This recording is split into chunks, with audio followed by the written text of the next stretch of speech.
कोलकाता में ममता बनर्जी मैदान में उतर चुकी हैं। व्हीलचेयर पर उन्होंने रोड शो शुरू किया। बड़ी तादाद में लोग ममता के हमरा नजर आए। इस रोड शो के जरिए टीएमसी की ताकत का मुजाहरा किया जा रहा है। वहीं ममता बनर्जी ने कहा कि लड़ाई जारी है, मुझे अभी भी पैरों में दर्द है, लेकिन इससे कहीं ज्यादा दर्द आवाम के लिए है।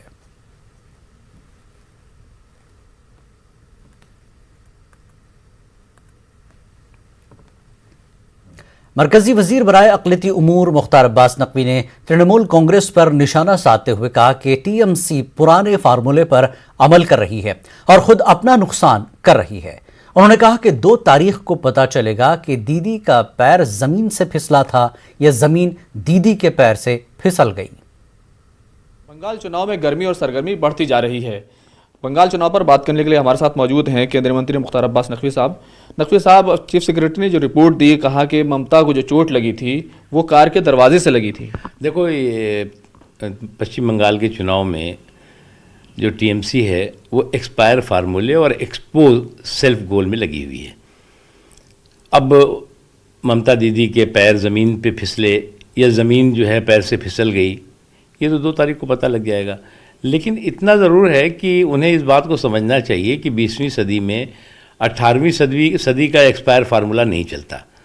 ये तो बड़ा पुराना फार्मूला हो गया, एक्सपायर फार्मूला हो गया कि लोगों की सिंपैथी गेन करो, इस तरह की चीज़ें करो और कहो हमें बचाओ बचाओ बचाओ, ये सब नहीं चलता। आपको बताना होगा कि आपने अपने शासनकाल में गरीबों के लिए, कमज़ोर तबकों के लिए, नौजवानों के लिए, पिछड़े तबकों के लिए, महिलाओं के लिए क्या किया। कहने को है नहीं। अब आपके पास जो है वो केवल मुद्दा है चूचू का मुरब्बा। लेकिन सर, अगर देखें टीएमसी कहीं ना कहीं इस पूरे मामले को रणनीतिक तौर पर इस्तेमाल कर रही है। 15 मार्च से ममता बनर्जी व्हील चेयर पर प्रचार करेंगी। देखो भैया, वो व्हील चेयर पे प्रचार करें, स्कूटी पे प्रचार करें, हेलीकॉप्टर पे प्रचार करें, उससे क्या होना है। अरे आपके पास तो कुछ होना चाहिए आपकी झोली में बताने के लिए कि आप जो है वो एक्सपायर फार्मूले लेकर के कि मुझे चोट लग गई है, मुझे बचाओ, मेरी चोट की दवा के लिए वोट दे दो। ऐसे नहीं होता। आपको क्या लगता है कि अगर व्हील चेयर पे प्रचार होगा तो सिंपैथी का ले पाएंगी वो, क्या इसका असर होगा? इतने लोग बेवकूफ़ हैं नहीं, बहुत परिपक्व डेमोक्रेसी, और बंगाल के लोग तो बहुत ही होशियार लोग हैं। तो ये थे मरकजी वजीर मुख्तार अब्बास नकवी साहब, जिन्होंने साफ किया है कि उन्होंने एक तरह से कहा है और एहसास दिलाया है कि मुख्यमंत्री ममता बनर्जी के पैरों तले से सियासी ज़मीन खिसक रही है। कैमरामैन नरेश के साथ खुर्रम शहजाद, न्यूज़ 18 दिल्ली। मशरक़ी यूपी के किसानों को ज़रई क़वानीन मुखालिफ तहरीक से जोड़ने के लिए भारतीय किसान यूनियन ने अपनी मुहिम की शुरुआत कर दी है। भारतीय किसान यूनियन के सदर राकेश टिकैत ने इलाहाबाद से अपनी मुहिम का आगाज कर दिया है। राकेश टिकैत का कहना है कि वो किसान तहरीक में शिद्दत लाने के लिए मुल्कगीर सतह पर दौरा कर रहे हैं। इलाहाबाद पहुंचने पर राकेश टिकैत का किसानों और समाजी तंजीमों ने गर्मजोशी के साथ खैर मकदम किया। मीडिया से बात करते हुए राकेश टिकैत का कहना था कि बंगाल में होने वाले असेंबली चुनाव में भारतीय किसान यूनियन ज़रई क़वानीन और एमएसपी को एक अहम इशू बनाने की तैयारी कर रही है। दिल्ली सरकार नहीं सुन रही, नई बात मान रही, और दिल्ली में सरकार है नहीं, तो हम भी पूरे देश में जाएंगे। मध्य प्रदेश जा रहे, 2 दिन का यहाँ है, फिर राजस्थान चले जाएंगे, फिर तब वहाँ उड़ीसा चले जाएंगे, फिर कर्नाटक चले जाएंगे। तो ऐसे ही प्रोग्राम लगा रखे पूरे देश में। तो पूरे देश के किसान का समर्थन है, जो दुकानदार है उनका समर्थन है, जो साप्ताहिक बाजार लगाते हैं उनका समर्थन है, जो बैंक प्राइवेट उसमें जा रहे हैं आम जनता उसका समर्थन है, जो कर्मचारी जिनको पेंशन बंद कर दी जिनकी 2004 के बाद में, उनका पूरा समर्थन है। राजधानी दिल्ली में पिछले कई दिनों से कोरोना के मामलों में इजाफा हुआ है। दिल्ली में एक्टिव मामलों की तादाद में भी इजाफा हुआ है, लेकिन दिल्ली वाले मास्क लगाने में काहली बरत रहे हैं। हालांकि दिल्ली में मास्क न लगाने पर जुर्माना भी आयद है। हमारे नुमाइंदे खुर्रम शहजाद ने ऐसे ही कुछ लोगों से बात की। आइए देखते हैं क्या जवाब है इन लोगों का। मास्क बेच रहे हो, खुद मास्क नहीं लगाए हो, क्यों नहीं लगाए थे बताओ? वो तो अभी थोड़ा सांस ले रहा था। जरूरी है मास्क लगाना? हाँ जरूरी तो है ही ना। अरे प्रदूषण काफी होता है ना इसके लिए। प्रदूषण या कोरोना? हाँ कोरोना ही समझो, प्रदूषण समझो। क्या लगता है अभी दिल्ली में फिर से कोरोना बढ़ रहा है? कोरोना इसलिए बढ़ेगा क्योंकि लोग ज़्यादा भीड़ मचा रहे हैं। अगर जैसे हम भी बता ही रहे हैं। अच्छा। लेकिन ये है कि कभी कभी निकले जब जरूरत हो, अच्छा। अदरवाइज कोरोना उतना बढ़ नहीं सकता। एक बात बताइए, आप मास्क लगाए हैं या नहीं लगाए हैं? लगाए हैं। लेकिन सही से तो नहीं लगाए हैं, क्यों? अरे थोड़ा मार्केट में आ रहे थे इसीलिए थोड़ा तो फिर क्या हुआ? गिर गया था। गिर गया था? तो सही से कैसे लगाना चाहिए? पूरा यहाँ तक लगाना चाहिए। पूरा लगाना चाहिए ना? चलिए ठीक है, पूरा सही से लगाइए। क्यों जरूरी है एकदम पूरा एकदम कस के लगाए हुए हैं? ये कोरोना की वजह से लगाया है। अच्छा। कोरोना फैल लिया या चालान बहुत तगड़ा हो गया है? नहीं, चालान तो हो चुका है कई दफा। अच्छा, चालान बहुत, कितने का चालान है? 500 रुपये। एक बात बताइए, ये मास्क सही से क्यों नहीं लगाए हैं? सर ऐसे गिर गया से। गिर गया? क्यों, कैसे गिर गया, क्या कर रहे उतर गया से। थे? उतर गया। अच्छा, मास्क लगाना क्यों जरूरी है? कोरोना से बचाव होगा। अच्छा, और चालान से? चालान से भी बचाव होगा। कितना चालान है? 2000 रुपये। क्या, क्यों जरूरी है मास्क लगाना? मास्क लगाना इस मारे जरूरी है कि एक इंसान से दूसरे इंसान की नाक के अंदर प्रवेश और मुंह में प्रवेश द्वार खोल सकता है और अंदर जा सकता है। अच्छा, आप बताइए, आप क्यों नहीं लगा रहे हैं? मैं इस बात में लगा रहा तो हवा गिरी है, एक मिनट, हवा गिरी है। अगर नाक पे हम लगाएंगे ना धूल मिट्टी आएगी बाबा जी, और वैसे नहीं लगाएंगे तो ढकना पड़ेगा बस। तो एक मिनट हाँ जी, इस बारे तब धूल मिट्टी में आंखों में भी आती है और कोड़ा भी आता है। इस बारे मास्क लगाओगे तो धूल मिट्टी नहीं आएगी। आपने क्यों नहीं लगाया है? भाई इस बार नहीं लगा, जल्दी में था मैं, आप लगाऊंगा। जल्दी में था, आगे लगाएंगे। मास्क आपने क्यों नहीं लगाया है? मास्क है, बच्चा लेके गया तेल लगवाने के लिए। अच्छा, तो मास्क लगाते हैं वैसे आप? हर वक्त लगा रहता सर। ऐसा नहीं, ये नहीं करेंगे तो जिंदा रहेगा आदमी फिर। नहीं, चालान भी बन जाएगा। हाँ, नहीं सही कर रहा है। कोरोना की रफ्तार दिल्ली में धीमी जरूर हुई थी और उसके बाद से यहाँ की मार्केट है, ये तमाम चीजें यहाँ पर खुली है और इस मार्केट में भीड़ दिखाई देने लगी है। जिंदगी अपनी पटरी पर जरूर लौट रही है, लेकिन मास्क को लेकर के अगर आप देखेंगे तो जो थोड़ी सी लापरवाही है वो भी यहाँ पर जरूर देखने में आ रही है। ये देखिए, आप बताइए, आपने मास्क क्यों नहीं लगाया? अरे सॉरी।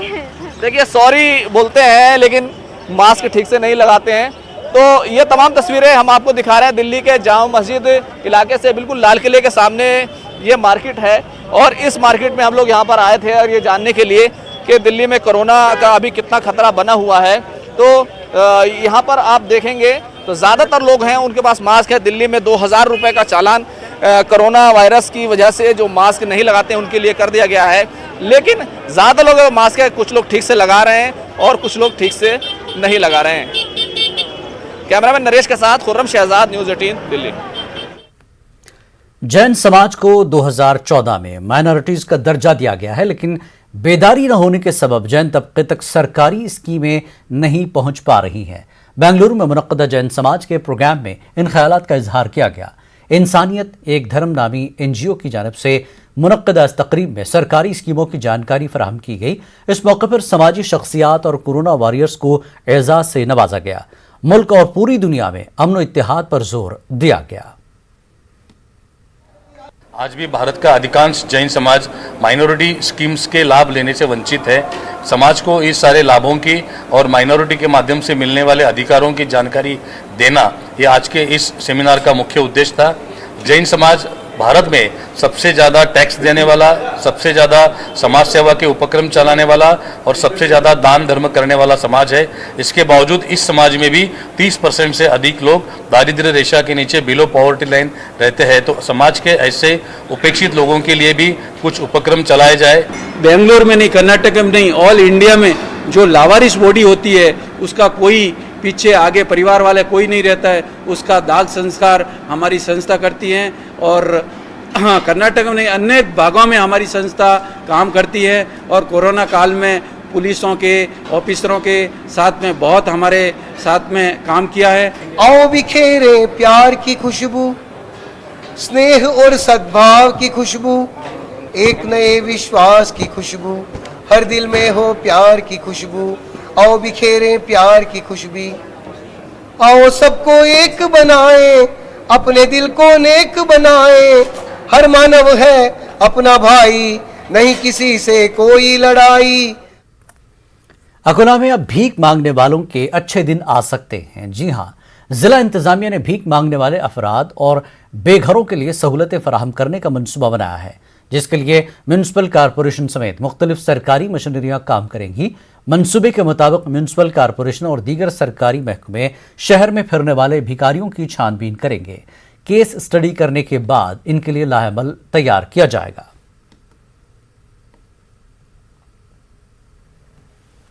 भोपाल के मारूफ सियासी लीडर शेर भोपाल खान शाकिर अली खान की बरसी के मौके पर भोपाल में कम्युनिस्ट पार्टी के ज़ेर-ए-एहतमाम प्रोग्राम का इनेकाद किया गया। खान शाकिर अली खान का शुमार भोपाल के मुमताज़ मुजाहिदे आज़ादी के साथ मारूफ कम्युनिस्ट लीडरों में होता है।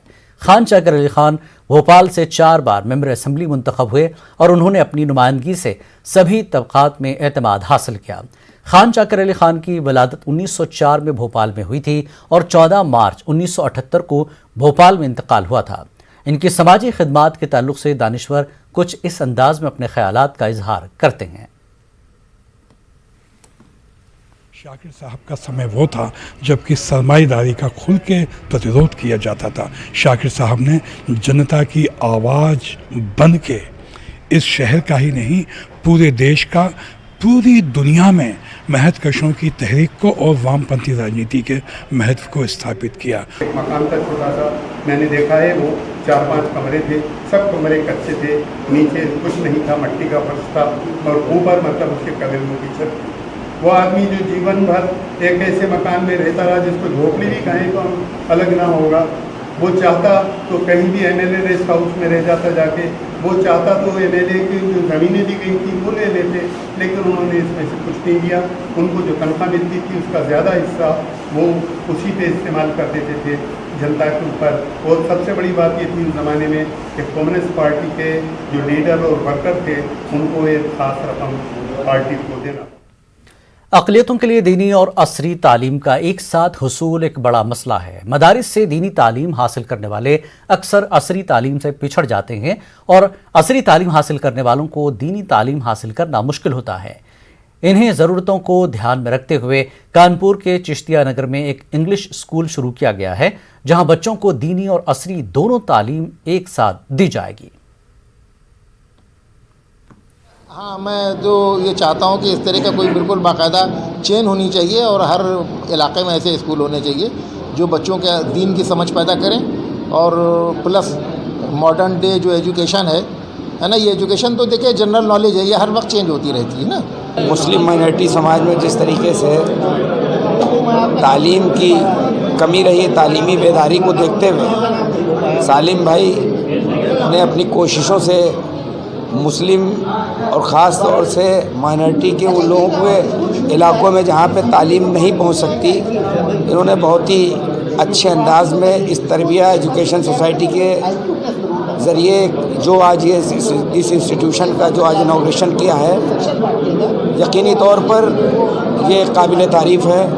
और इस तरह के इंस्टीट्यूशन से न सिर्फ समाज में बल्कि मुस्लिम समाज के उस इलाके के उन लोगों में एक अच्छा मैसेज जाएगा, लोग अपने बच्चों को तालीम के लिए रुजू करेंगे। इसमें हमने बहुत ही कम फीस में और बहुत से बच्चों को फ्री में एजुकेशन का हम इंतज़ाम कर रहे हैं, इसीलिए हमने स्कूल का सेटअप किया है। और इसके साथ साथ हम अपने तहज़ीब और तालीम के लिए बच्चों को इस्लामी एजुकेशन भी देंगे ताकि वो बच्चे हमारी मजहबी मालूमात भी हासिल करें और फिर हमारे जो CBSE पैटर्न का जो हमारा स्कूल है उसमें पढ़ेंगे तो अपने मुल्क का भी नाम रोशन करेंगे और अपने मजहब का भी नाम रोशन करेंगे। अजमेर में मधुशाला बाबा का उर्स मनाया गया। कई साल कदीम इस मज़ार पर सभी मज़ाहिब के लोग मिलजुल कर उर्स में शिरकत करते हैं। उर्स के मौके पर कोरोना से निजात के लिए भी दुआ मांगी गई।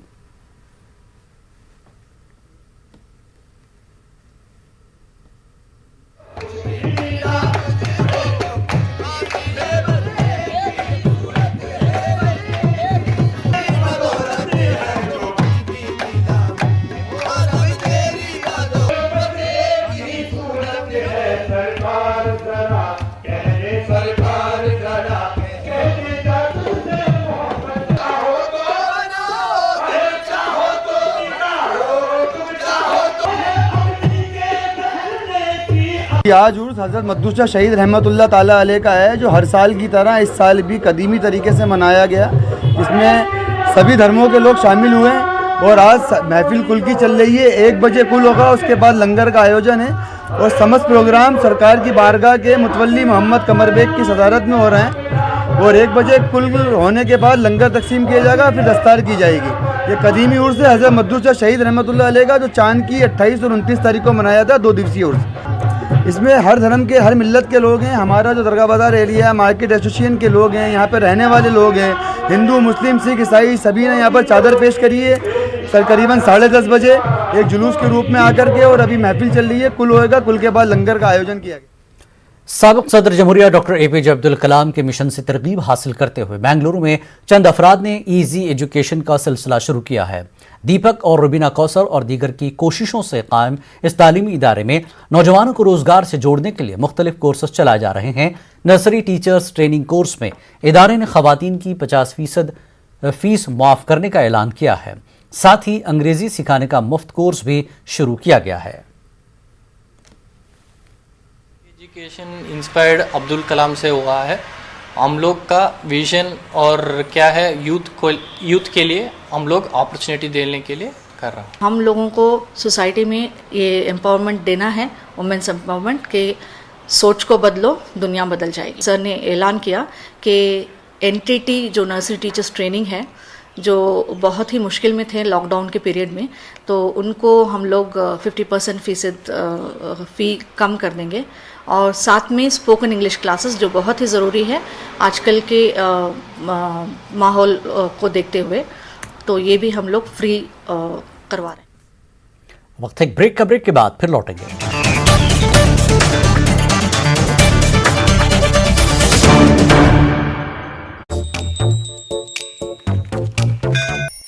अलार्म आपको हर सुबह सिर्फ नींद से उठाता है, पर जगाता है क्या?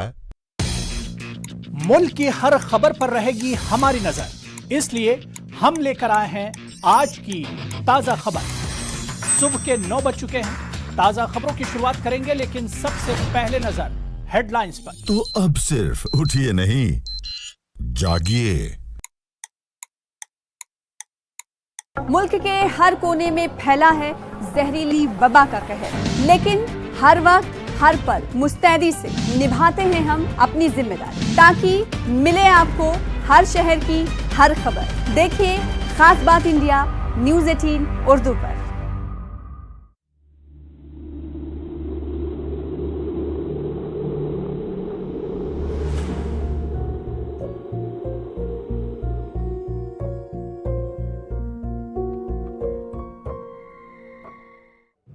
नेटवर्क 18 ला रहा है इस दौर की सबसे बड़ी खबर, कोरोना से सबसे बड़ी जंग।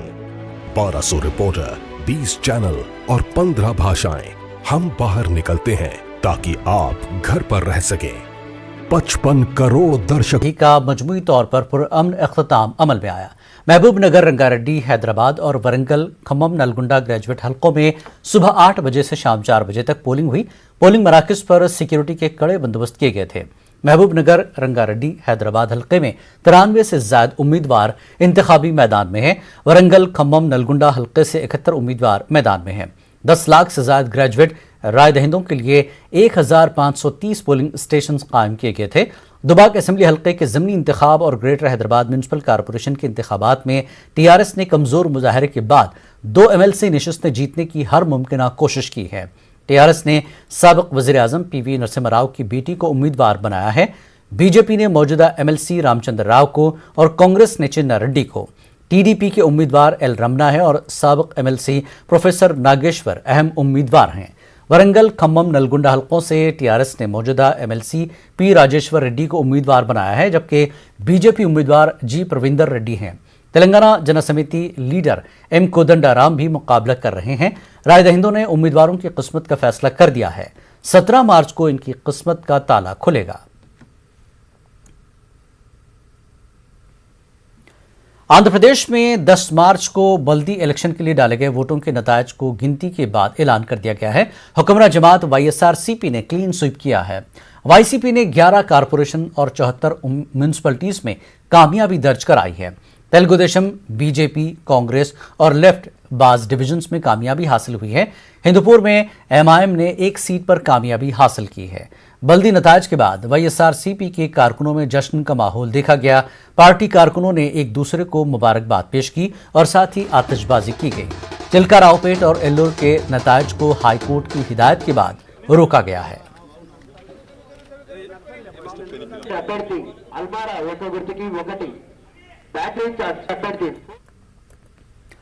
वज़ीर-ए-आज़म नरेंद्र मोदी का आत्मनिर्भर भारत की अपील से मुल्क की मईशत एक अहम मोड़ पर आ गई है। नेटवर्क 18 की पहल और आईटीसी के जरिए इस खास पेशकश स्वाभिमान भारत में हम आपके लिए मुल्क भर से ऐसी ही कहानियां लाते हैं जो आत्मनिर्भरता की बेहतरीन मिसाल है। हमारी अगली कहानी है एग्रीटेक स्टार्टअप्स एग्रो स्टार और आर्या की।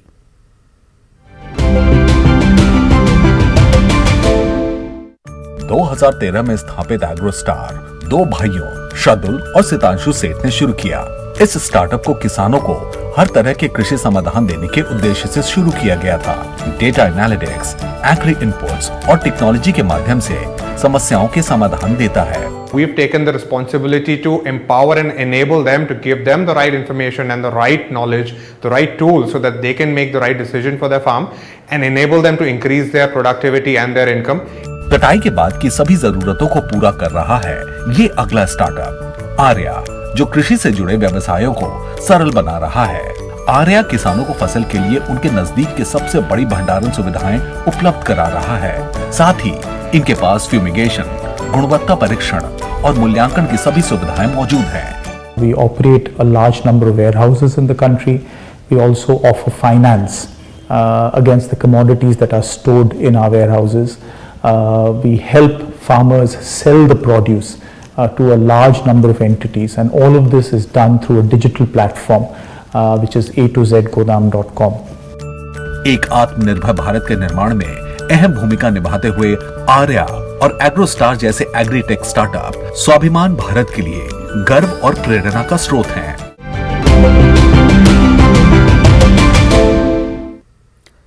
भारत की ऐसी ही कामयाबी की कहानियां देखते रहें नेटवर्क 18 की खास पहल आईटीसी की पेशकश स्वाभिमान भारत में। हमने आपको हमारे खास प्रोग्राम बायजूस यंग जीनियस में मुलाकात कराई स्केटर बॉय तिलक के साम से। आइए दिखाते हैं हमारे प्रोग्राम में आने के बाद कैसा रहा इनका तजुर्बा।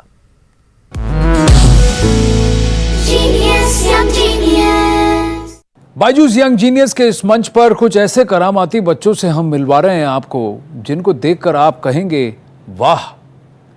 एक ऐसे ही करामाती यंग जीनियस हैं तिलक कैशम, मणिपुर से हैं, दिल्ली में रहते हैं। तिलक नमस्ते, कैसे हैं आप? Sir I am fine. कैसा था आपका experience? Sir, it was a great experience. I am grateful for giving me such a prestigious and a big platform to expose my talent. I am very thankful to Network 18 for the hard work you have done for searching talented children from every corner of India. This will inspire the youngsters. What was the most memorable moment for you? Sir, I enjoyed when I did push-ups with Sir Sonu Sood and Sir with you. Record पे आप काम कर रहे हैं? You are planning to break another record, है ना? Yes, sir. Sir, I am planning to break 2 Guinness World Records. First one is the new Guinness World Record, and second one is to break another record. All the very best, Tiluk. So good to speak to you. Thank you, sir. Genius, young genius. Andhra Pradesh में बज़्म उर्दू करनूल की जानिब से मुशायरे का इनकाद doctor Abdul Haq Urdu school Kurnool में मुनक़िद किया गया।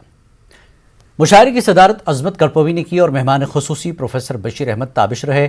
नज़ामत के फ़राइज़ अब्दुल जलील इरम ने अंजाम दिए। यासर बुखारी ने नात रसूल सल्लल्लाहु अलैहि वसल्लम पेश की। अज़मत करपवी, बशीर अहमद ताबिश, अब्दुल जलील इरम, जावेद इकबाल जामई, अता कौसर कादरी ने अपना तरही कलाम पेश किया। आंख पर पट्टी तुम्हारे देखी है ऐ मुनसिफो, काम अपना कर रहा है देखो खंजर रात में, रोज भिपरी मौजों से दिन में लड़ा करता हूँ मैं, बस डुबो देता है गम का एक समंदर रात में। सर्द मौसम की लहर है, मैंने देखा सड़क पर मौत और जीस्त का भरपूर मंजर रात में। जैसे हो तन्हा बशर जंगल के अंदर रात में, मैं अकेला चारों तरफ चोरों का लश्कर रात। दिन गुजर जाता है लेकिन है बहुत डर रात में। जैसे हो तन्हा बशर, जैसे हो तन्हा बशर जंगल के अंदर रात में। ख्वाब शैतानी तुम्हें अब फिर ना आएंगे नज़र, ख्वाब शैतानी तुम्हें अब फिर ना आएंगे नज़र। आए तल कुर्सी पढ़ें, आए तल कुर्सी पढ़ें, होगर तुम्हें डर रात। फितना परवर साजिशी ज़ैनों के लश्कर रात में, गश्त हरदम कर रहे हैं भूखे शपर रात में। इस बुलेटिन में फिलहाल इतना ही। आदाब।